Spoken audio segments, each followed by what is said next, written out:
Sonja i Anita na kavi. Sonja je profesorica po zanimanju i predaje matematiku na jednoj gimnaziji u centru Beča. Ona stanuje blizu centra i na posao uvijek ide pješice. Sonja voli more i svake godine ljetuje u Hrvatskoj.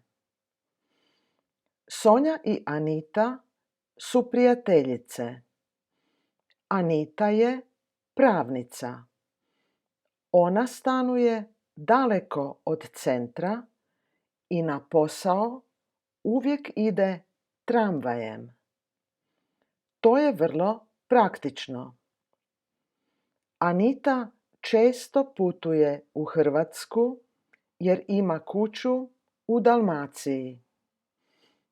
Nakon posla Sonja i Anita piju kavu u kavani Central, a uz kavu uvijek naručuju kolač ili tortu. Ali danas je drugačije.